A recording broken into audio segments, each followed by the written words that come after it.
Allez, on commence. Dis-moi. Emmanuel, oui, alors comme tu as 14 jugements, tu t'y prends comment? Parce que tu vas pas... Tu prends le premier. Non. Le dernier? Non. Alors, non. Là, non, il faut être précis. Là, tu es obligé de faire une déclaration d'exceptionnalité pour chaque jugement. Tu n'as pas le choix. Et tu ne prends pas les premiers pour faire tomber comme un chien? Alors, après, tu fais une sélection. Tu fais une sélection de ceux qui sont les plus importants, on va dire. Ouais.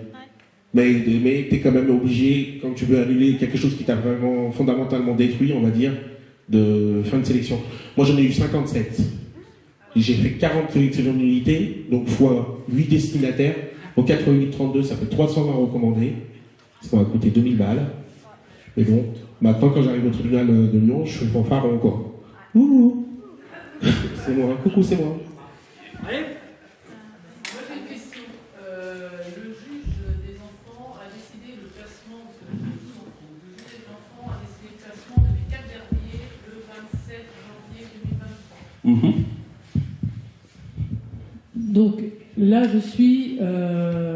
on attend tous les jours de savoir ce que l'ASE va faire de nos 4 enfants. Ils ne sont pas encore pris. On a toujours les enfants. Donc il y a une décision. La décision, c'est le placement des 4 derniers. Voilà, bah, tu la fasses annuler, puis c'est tout. Donc, qu'est-ce que je peux faire là? Bah, tu fais une déclaration d'exceptionnalité qui a le jugement de placement de tes enfants. Même s'ils les ont pas pris. Même s'ils les ont pas pris. Ouais. Voilà, même s'ils les ont pas pris. Faut essayer. C'est une recette qu'il faut essayer, en fait. Eh oui. D'accord? Bah, parce que c'est un peu... Comment je peux vous expliquer ça en perspective? Quand j'entends droits fondamentaux, en fait, c'est des droits humains. C'est-à-dire qu'à partir du moment où on ne les respecte pas, en fait, on n'est plus dans une société. On est dans la pleine puissance des magistrats, en fait. Donc moi, dès qu'on écrit un truc, bah, je l'annule. Alors, Ça doit devenir une je vais justement, avec tout ce qui vient d'être dit là, un réflexe. je vais vous parler, si tu le permets, Je vous en prie. d'amener la complémentarité de ce que je voulais dire hier, avec une méthodologie à mettre en place. Alors écoutez bien, en fonction de ce qu'il a dit, en fonction des attentes d'enfants qui vont être enlevés, le but, c'est de contrer, les mensonges de l'ASE et l'impossibilité à un juge d'exploiter les mensonges des rapports. On est d'accord? C'est bien une stratégie. Et quand je dis les rapports de l'ASE, ça veut dire aussi avec les services qui entourent au sein même de l'ASE. Donc je reviens à la question que j'ai posée tout à l'heure qui était importante. Les fonds, ils sont attachés, ce qui finance l'ASE, par des fonds départementaux. Il y a donc un responsable par le département. Le responsable, lui, si le peuple s'en mêle, s'il décide, on va pouvoir peut-être mettre quelque chose de très très bête, mais quand je dis bête, pour pouvoir contrer les mensonges. Mais c'est quoi le projet qui est très bête? C'est quand on accuse une maman parce qu'elle a des chats, parce qu'elle aime trop son enfant, parce qu'éventuellement ça se passe mal dans la maison, vous n'avez jamais les rapports. Vous ne les avez jamais. On est d'accord. Et ça, c'est une violation. C'est une violation. Alors, autre chose, parce que j'en rajoute. Quand, par exemple, vous déposez plainte. Vous avez déposé plainte parce que, par exemple, on vous a fait, justement, vous trouvez que c'est abusif ou plein de choses. Quand vous déposez plainte, c'est le procureur. Le procureur a l'obligation de vous remettre votre casier judiciaire. Si il ne le fait pas, la plainte, ben voilà, en gros, toutes les plaintes qu'on a fait contre vous, ça ne tient pas. Ça ne tient pas. Alors, justement, Ça ne peut pas tenir. Je parle vite. oui, non, elle veut que tu répètes parce qu'elle n'a pas entendu. Alors, par exemple, quand on dépose plainte contre vous, d'accord, voilà, ou quand vous voulez déposer plainte, et c'est là que c'est schizophrène en France, c'est pour ça que c'est bipolaire. Parce que le procureur, il a à la fois la possibilité de poursuivre ou de ne pas poursuivre. Mais il faut le prendre à contre-pied. C'est-à-dire que quand c'est contre vous, bah là, vous faites annuler la plainte qui est contre vous. Et si c'est pour vous, vous le prenez à contre-pied. En fait, ça s'appelle l'inversion de la charge de la preuve. Comment on fait? Alors, parce que là, je rentre vraiment un petit peu dans la technique juridique. Dans la justice française, on est dans un système inquisitoire. C'est-à-dire que quand vous accusez quelqu'un, la personne elle est censée pouvoir se défendre avec les preuves. Tandis qu'aux États-Unis, ils sont dans un système récusatoire. C'est-à-dire que c'est exactement l'inverse.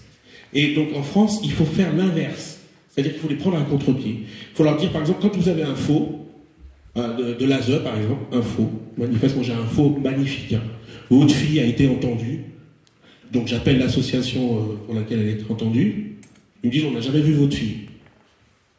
J'écris au procureur et je lui dis, vous l'avez entendu, monsieur le procureur? Ah ben on sait pas, et ben voilà, c'est fini, c'est mort. Voilà. Donc vous voyez, C'est mort. Justement, on peut amener un élément complémentaire, justement, pour continuer dans cette stratégie-là. Il y a un outil que tout le monde connaît, qui serait capable d'être mis en place, mais à une seule condition. Et là, écoutez bien ce que je vais vous dire, parce que c'est vous qui allez soutenir cette idée-là. D'accord? On dit souvent que la parole s'envole et que les écrits y restent. Ouais. Mais il y a une autre chose qui reste. C'est les vidéos, n'est-ce pas? Les réseaux. Ouais. Alors écoutez bien, il existe en France une société qui est importante, avec qui on a contacté, d'ailleurs grâce à mon fils, d'accord? Cette société-là, elle fait ce qu'on appelle de la vidéosurveillance. Et le maire d'une commune, le responsable du département, il va financer la mise en place dans les maisons des gens qu'on accuse, avec des caméras qui vont filmer la relation d'une maman, d'un papa, dans la maison, avec un contrat d'équipement, écoutez bien ce que je vais vous dire, un contrat d'équipement et avec un abonnement vidéo qui va filmer ce qui se passe dans la maison. Mais il faut que ce soit le département qui finance les services sociaux, qui paye les contrats. C'est le maire ou le directeur du département qui prendra sur le budget. Et je vous donne un exemple. Un contrat d'équipement. Thibault, tu as un montant à donner par exemple? 15 000 euros. Non, c'est faux. C'est de la télésurveillance, c'est pas de la... C'est de la télésurveillance avec enregistrement où il y a un mouvement dans la maison. Ouais. C'est-à-dire qu'à partir du moment où on peut prouver qu'une maman, elle aime beaucoup son enfant, c'est une preuve d'amour. C'est pas une preuve d'excès d'amour. D'accord? Quand vous avez 3 petits chats dans une maison, c'est pas de l'hygiène pervertie. C'est 3 petits chats qui sont dans la maison. D'ailleurs, je vous rejoins parce que les gens ne savent pas, mais il y a beaucoup de cafés, de restaurants Qui fait nous? qui ont le droit, une fois là, par les douanes, 15 000 euros pour installer ça dans leur établissement. Alors, moi je suis d'accord, mais j'ai la chance d'avoir des contacts avec 2 sociétés qui sont importantes, puisque j'ai contacté une société qui s'appelle Securitas et l'autre qui s'appelle Veritas. Vérissure, où là il y a de la surveillance.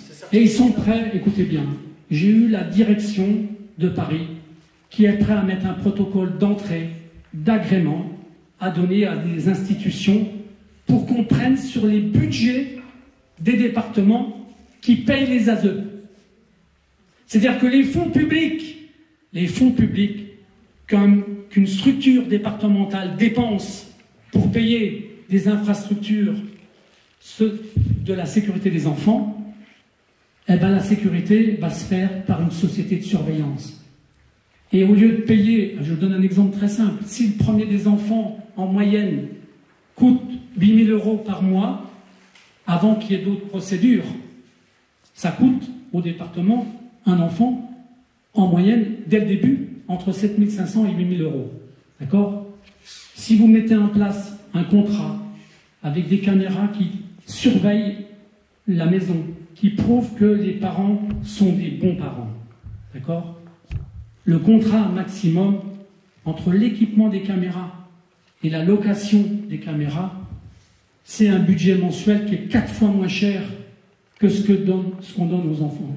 D'accord? Voilà, attends, j'ai une petite, un petit million à faire. Les caméras, il faudrait peut-être aussi les mettre dans les familles d'accueil. Non, parce qu'après la connexion. Oui, non, mais attends, bien sûr. Mais si tu commences déjà par l'accusation, bien sûr, Dans les foyers, il y a déjà des choses qu'il faut faire qui sont différentes. Hein. C'est séparer les petits-enfants par rapport aux grands. Ça devrait être déjà interdit. On ne doit pas mélanger les âges des enfants dans des foyers. Mais ça, c'est une mesure à prendre. En plus, Comme ma fille dans une famille d'accueil, il n'y a que des hommes. eh ben, voilà. C'est la dame qui est la référence. Alors, là, je parle déjà, bien sûr, que les caméras, elles se mettent, bien entendu, déjà dans les foyers qui sont accusés, mais l'extension sur les maisons qui gèrent les enfants, elle va se faire tout pareil. Sauf que le premier des maillons, c'est les parents qui sont accusés. Ceux qui sont déjà victimes de ce qu'on appelle des faux rapports. Alors, ceux où on enlève des enfants... Je veux te poser un truc. Non, ouais. Moi je pense pas que c'est... Alors ça c'est possible. Mais moi je dis que la seule vraie solution, et c'est simple, c'est de demander de filmer nos tribunaux. Mais c'est en cours. Mais pour l'instant, ils ont refusé. Moi je pense que c'est la base.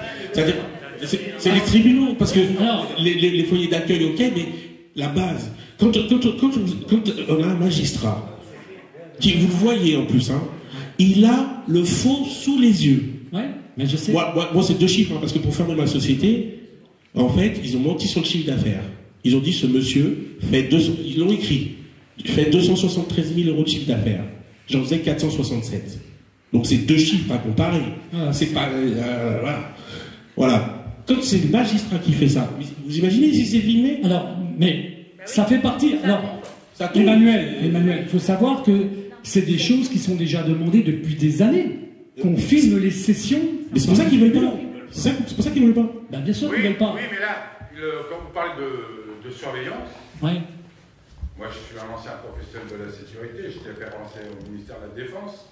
J'avais une boîte qui s'appelait Regard Sécurité. Je ne le cache pas, à Lyon, je les ai fait tous trembler quand j'ai fait trembler Sécuritas à Paris. Hein? Je le cache et pourtant j'étais en micro-entreprise, j'étais tout seul. D'accord. Quand je me présentais pour un contrat, il y en a certains sur l'appel d'offres qui se barraient. C'est comme ça. Quand on parle de vidéosurveillance, il faut savoir dans quel but on s'en sert. Parce qu'aujourd'hui, je sais. Aujourd'hui, tout le monde est surveillé pour un oui, pour un non. Il y a des grands, on est tranquille, on vous surveille, vous faites ça, on vous surveille, vous allez dehors, vous avez une caméra, vous avez ci, vous avez... Donc il faut quelque part. Non, moi c'est un protocole. Il faut faire attention. Bernard. Il faut faire attention à comment on s'en sert de ça. Parce que quand on dit il faut mettre ça dans les tribunaux, qui est public, ça doit être normal et obligatoire. Ouais, c'est public. Pourquoi ça surveillance, c'est public. Parce que certaines personnes se présentent dans les tribunaux, pour X raison, c'est à huis clos. Ouais.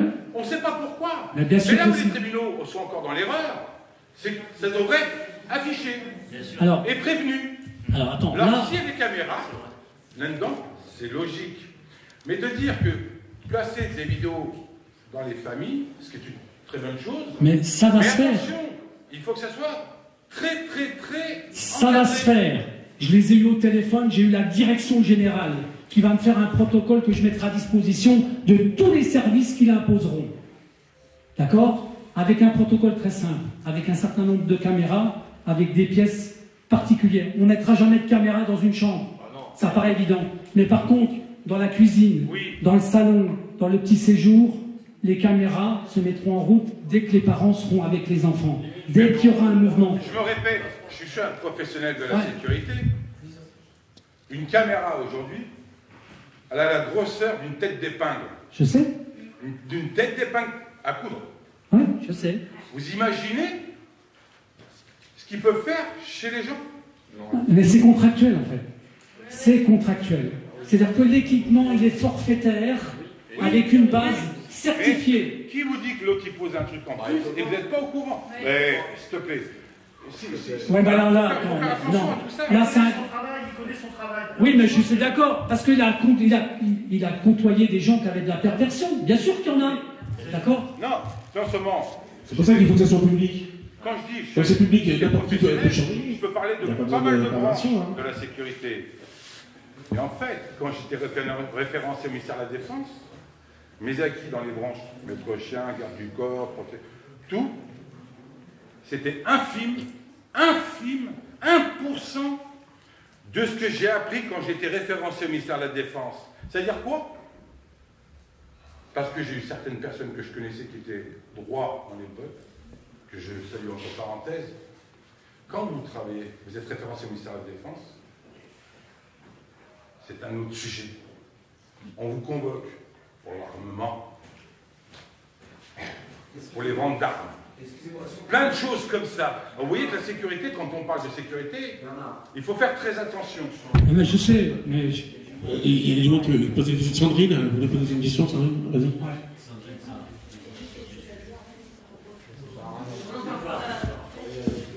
Simplement dire que pour me défendre contre les gens de la justice, je les ai tous enregistrés en audience.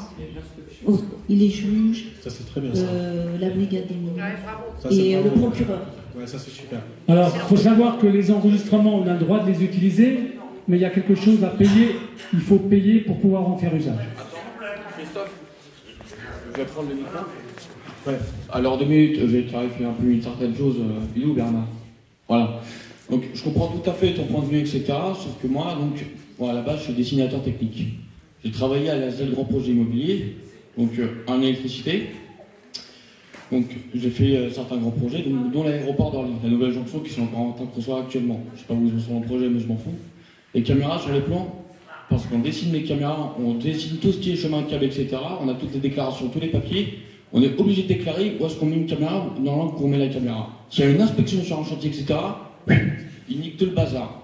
D'accord? Et ça fait de la perte à une entreprise. Donc ils ne peuvent pas se permettre de faire ça à n'importe où ou quoi que ce soit. Et plus le protocole, donc ils vont être encore plus emmerdés. C'est exactement ça. Ah, c'est pour ça que j'ai précisé tout à l'heure. Ouais. Mais tu fais très bien préciser. Mais moi, je te donne des arguments supplémentaires. Alors, Il y a plusieurs domaines. je sais, mais moi pour l'instant... La sécurité T'es privé, t'as des protocoles à respecter, t'as de l'inspection. Non mais là, je suis d'accord Bernard, mais là, nous on a un projet avec cette société-là qui est précise, avec un cadre qui sera respecté et avec une particularité. C'est que les enregistrements, non seulement la personne qui est chez elle, elle aura une sauvegarde, mais elle sera sauvegardée par un organisme de contrôle pour pas qu'on trafique les vidéos. Merci. Donc ça veut dire quoi? Que le doublon sera sécurisé par un service juridique. D'accord? Et en cas de contestation, on fait le rapprochement des 2 enregistrements. Et chaque fois que l'enregistrement sera fait, il y aura la chronologie du timing dessus. On est d'accord. Quand je vous parle de la sécurité privée, il y a quelques boîtes en France qui sont référencées comme ça. Ils dépendent de qui? Ils dépendent du CNAPS. Et le CNAPS, qui gère ça? Les juges. Non, mais là... Les juges. Ouais, mais moi, ce qui m'intéresse... Après, je suis pas là pour contredire. Non, mais moi, ce qui m'intéresse, c'est le contenu qui est saisi. Faites D'accord? attention, parce qu'on rentre dans un monde, on est de plus en plus surveillé. Oui, mais je sais. Il faut d'un côté détruire un peu, parce qu'on est toujours espionné, si on n'est plus dans la surveillance après. D'accord. On est dans l'espionnage. Non, là, Et, nous... et la partie, elle est très fine. Non, mais attends, moi... Si je peux m'exprimer. Non, mais attends, moi, pour l'instant, je suis très clair dans ce que j'ai expliqué. D'accord? Ça touche des foyers, papa, maman, d'accord, qu'on accuse. Et que ça, le reste, je m'en fous. Ce que je veux que ça, et que juridiquement, ça soit un protocole avec des agréments incontestables. Mais c'est comme aujourd'hui, quand nous Non, parle des non, lois, non, on non, parle de machin, que ça soit respect de machin. Non, non, non, non, non, non, non, non, non, ne mélange pas tout, s'il te plaît, ne mélange pas tout. Moi, je suis prudent là-dedans. Bon, alors, est-ce que vous avez compris? Est-ce que vous avez compris? Ou pas? Parce que je vous laisse. Est-ce que vous avez encore des questions par rapport à ce que je vous ai expliqué un petit peu ou pas? Deux, trois questions et après. Vas-y. Dans les tribunaux, on ne doit pas filmer et on ne doit pas mettre la tête du juge également. Oui. On me l'interdit plus d'une fois. Oui, oui.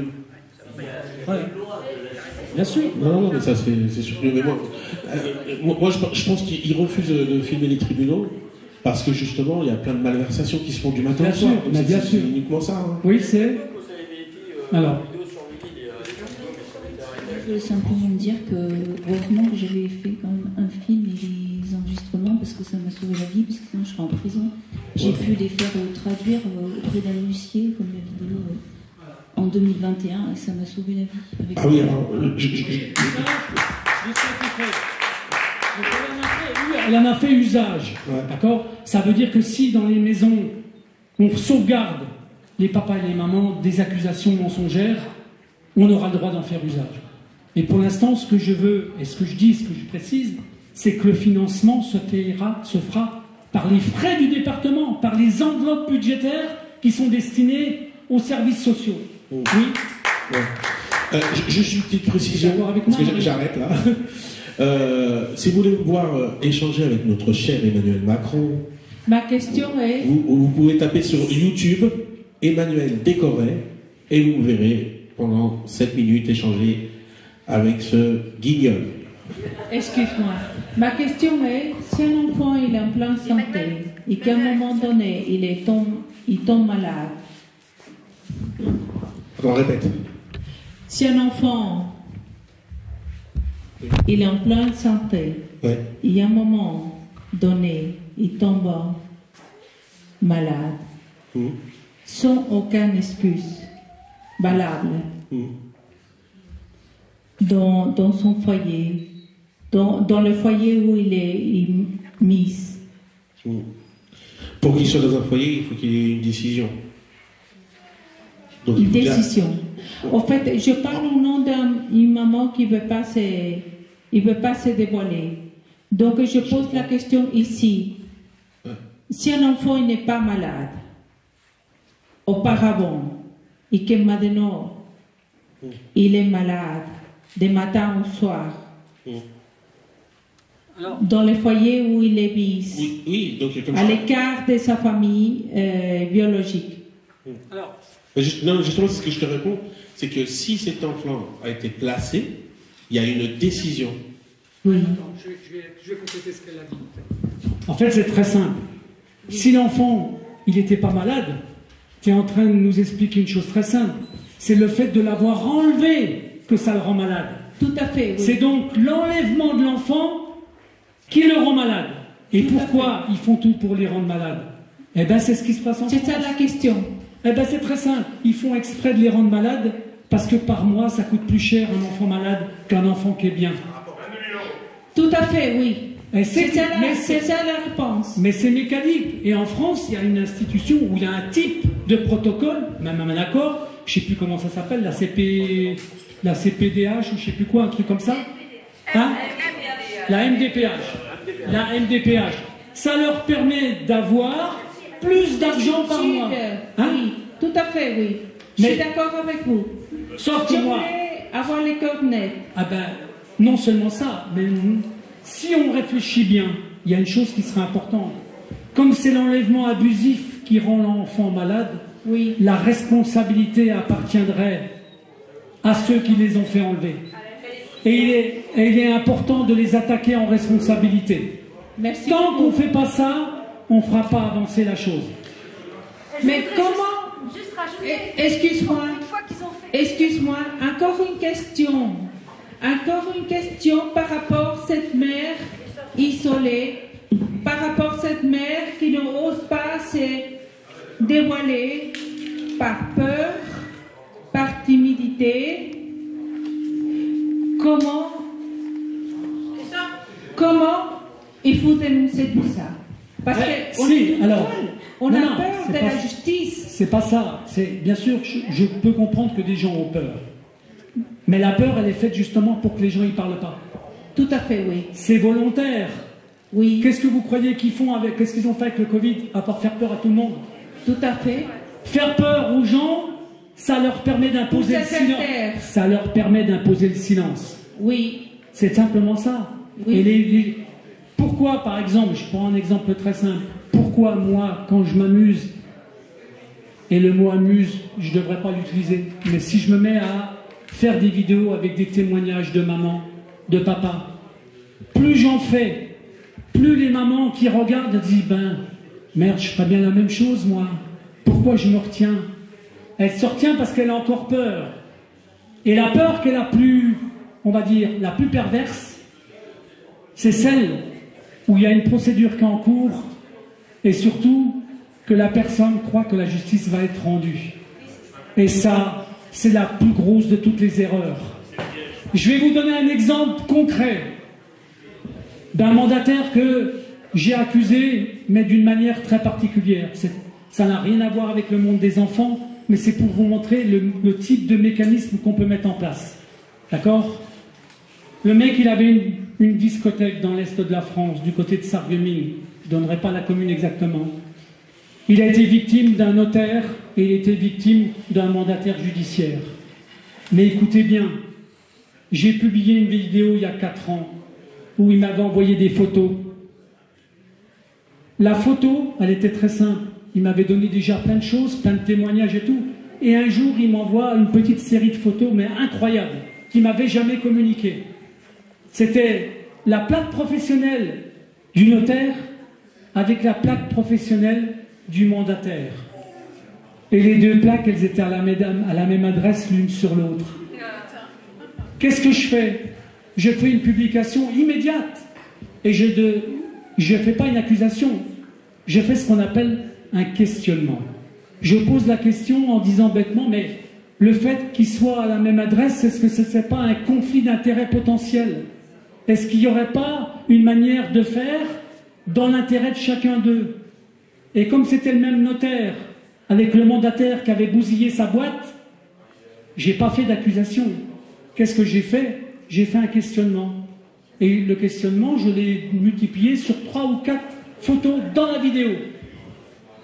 Le mandataire, il a déposé plainte. Mais pas sur ma vidéo. Vous savez sur quoi il a déposé plainte? Il a déposé plainte sur les commentaires des gens qui citaient des gens qui avaient été victimes par ces 2 personnes-là. Il y a eu plus de 10 témoignages. Alors que moi, j'avais simplement posé la question. D'accord? Au jour d'aujourd'hui, il y a une procédure qui est ouverte à l'encontre du mandataire judiciaire par le parquet de Strasbourg. Voilà, c'est ce que je voulais dire. Ce qui prouve que de temps en temps, quand on n'a pas peur de le faire, quand on a envie de le diffuser, ça peut contrarier la justice. Sérieusement. Alors ma question, et je voudrais une réponse à cette maman qui n'ose pas parler. Pour certaines circonstances de la vie, qui n'ose pas s'adresser, à poser elle-même la question. Qu'est-ce que vous pouvez répondre à cette maman, à cette famille qui n'ose pas dénoncer? Parce qu'on est beaucoup de familles qui n'osent pas dénoncer, par peur, par crainte. C'est exactement le but de ce genre de rendez-vous. Oui. Ce but-là, c'est que ces mamans qui ont peur finissent par voir plein de témoignages de gens qui n'ont pas peur. Qui n'ont plus peur. Qui finissent par dénoncer ce qui leur arrive. Oui. Et petit à petit, les gens qui ont peur finiront par plus avoir peur. C'est la seule finalité. Alors après, il y aura bien sûr un combat juridique qu'elle va essayer de mettre en place. Mais tant qu'elle n'accuse pas, tant qu'elle ne dévoile pas... Je donne un autre exemple, comme je l'ai dit hier, pour que les gens, je le rappelle. Quand vous avez un avocat qui fait une procédure, qui vous prend des frais, mais qui n'attaque pas au pénal les coupables, les vrais coupables, la procédure, elle va durer dans le temps, les gens, ils vont continuer de payer, et puis la procédure, elle aboutira à rien du tout. Oui. Alors que quand il y a des infractions qui sont commises à l'origine, dans les mensonges, il faut attaquer au pénal les menteurs, et tant qu'on ne le fait pas, les choses, elles n'avanceront pas. Exactement. Exactement. C'est pour ça que je dis à toutes les victimes de ne pas se taire. Bien sûr. Se taire, c'est être complice de toute cette violence, de toutes ces maltraitances envers les femmes, envers nos enfants, qui sont là, enfermés, demandent pourquoi ma maman ne fait rien du tout, pourquoi mon père ne fait rien du tout, mais l'enfant, ils ne savent pas que nous, là derrière, on est en train de se battre pour eux. Bien sûr, mais alors, justement, des fois, il peut y avoir un relais qui remplace la maman qui a peur ou le papa qui a peur, d'accord? Oui. Et on a des exemples de ça, d'accord? Mais tant que la victime elle-même, elle continue d'avoir peur, elle va même interdire à son entourage de faire quoi que ce soit. Parce que la peur, elle est extrême. Et c'est ça qu'il faut essayer de contrer. Pourquoi on fait des rendez-vous comme ça? Pourquoi on essaye de démontrer que le témoignage, aujourd'hui, on a la chance, je vous l'ai dit, je le répète, d'accord? Je combats une chose qui est importante, j'ai déjà expliqué que le silence, il était aussi dangereux que le mensonge. Exactement. Et je le fais, mais je le répète, parce que c'est important. Et moi, je me bats pour que des images, des voix, des témoignages soient publiés. J'ai la preuve, moi personnellement, que plus je fais de rendez-vous avec des mamans ou des papas qui témoignent, plus j'ai des mamans qui m'appellent. D'accord? Ou des papas, ou des couples. Je bats même des records au niveau de moments où, à un moment donné, c'était que des mamans, alors que maintenant, c'est des papas, des mamans, des couples. Parce que le couple, il peut être victime comme une maman toute seule. Et plus nous avons de témoignages, plus nous mettons d'images en ligne, plus nous aurons de réseaux, plus la vérité, elle finira par sortir. Tu veux de... Oui. Le micro Bravo pour... à vous. Hein? Merci. Mais il y a... Pour... Via vous, Ouais. vous relancez notre parole, Eh vous ben- dénoncez notre chagrin, vous dénoncez tout cet délit, vous dénoncez toutes ces situations macabres Eh ben, qu'il est derrière. Ça fait partie de notre nous mission, tous. en fait. Merci Voilà. beaucoup. Merci. Je suis dans les larmes parce que j'ai tellement de douleur face avec toutes ces violences envers nos enfants. Notre avenir, c'est l'avenir de chaque pays. Moi, je viens de Belgique. On a tellement de mamans, mais qui se taisent face à la peur.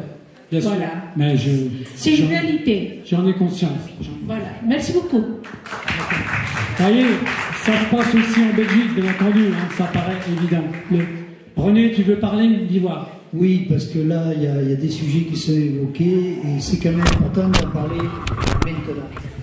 Il y a en mai 2016, vous voyez, on a été deux, aller à un colloque en Suisse, un colloque, ça concernait la résidence alternée. À ce colloque, il y avait tous les pays industrialisés représentés, c'était à Sierre en Suisse. Il y avait des pédiatres, des éducateurs, des psychologues, des juges. Il est ressorti, et le rapport il est sur le site de l'association, il y a un médecin Vesetti qui lui présentait l'état de santé des enfants en fonction de la relation parentale. C'est-à-dire que sur 15 000 enfants, l'analyse a démontré que plus un enfant était séparé de ses parents, plus il était malade. Et ce n'est pas des maladies uniquement à l'enfance, c'est des maladies qui se répercutent tout au long de la vie. Mais bien sûr. Voilà. Mais René, bien sûr. Il y avait la même chose pour l'aspect maladie. Il y avait un juge, Marc Juston, qui lui exposait sur la délinquance. Il expliquait que dans la délinquance, ce qu'on retrouvait dans les prisons, plus l'enfant avait été isolé de ses parents, plus on retrouvait les enfants dans la délinquance plus tard. Vous voyez, donc tous nos juges, ils sont parfaitement au courant de tout ça. Il y a des rapports qui existent, mais il y a un tel business là derrière que personne ne veut l'arrêter. Que ce soit un premier, c'est les avocats qui trafiquent tout ça. Alors, le but de nos rendez-vous comme ça, c'est justement de le dénoncer. Et on va continuer. Donc là, vous voyez, les enchaînements, comment la conjugaison des choses, elles se mettent en place. Le but, c'est de le faire savoir. Donc là, pour continuer, j'avais demandé à Chloé et à Marion tout à l'heure de répondre à des questions que vous auriez envie de poser, mais juste avant, il y avait Vanessa qui avait besoin de rajouter une petite information. Est-ce que Vanessa, elle est là? Vanessa, tu avais une chose à rajouter. Tu peux, s'il te plaît? Tiens, donne.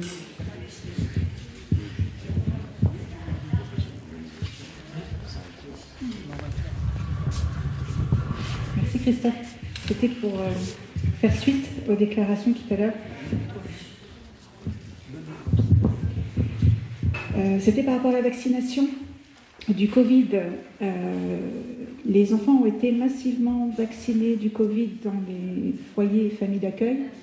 Et le président du conseil départemental avait normalement l'obligation, alors il pouvait faire vacciner les enfants, mais au préalable, il fallait faire une demande auprès d'un des deux parents.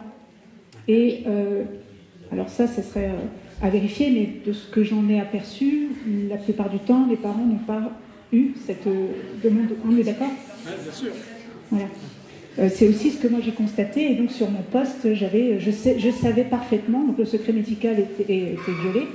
Je recevais quotidiennement des mails en copie, avec l'ARS, etc., où je savais quel éducateur était vacciné ou pas, et aussi tous les enfants. Mais je me suis rendu compte en discutant avec des éducateurs suivis de placement qui sont normalement censés faire l'interface entre les familles et le juge, que c'est assez inquiétant. J'ai posé la question, parmi les enfants que tu accompagnes, que tu suis, sont-ils vaccinés du Covid? Je ne sais pas. Je dis, comment ça tu ne sais pas? C'est parce que tu es censé avoir envoyé une demande aux parents d'autorisation. Ben non, je n'ai jamais fait ça. Et moi, de mon côté, j'étais responsable des établissements, et quand on était en comité de pilotage, je savais parfaitement qui était vacciné ou pas dans les foyers.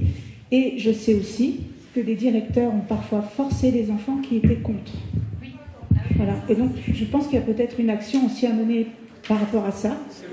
Et je pense qu'il ne faut pas laisser passer ça. Moi, de mon côté, j'ai fait des sauvegardes de tout. Et je peux constituer des dossiers. Et on peut, pourquoi pas, faire une action collective et faire remonter tout cela. Tous les parents qui n'ont pas eu de copie, de demande, en tout cas d'autorisation de vaccination, et tenter en tout cas de faire condamner ça, parce que c'est pas normal. Sachant tous les effets indésirables et les dommages. Merci Vanessa. Tu as fini, mais tu as le droit de t'asseoir là, parce que je vais faire revenir après. Elle a peur hein, quand même, parce qu'elle dit des choses qui sont importantes. Mais donc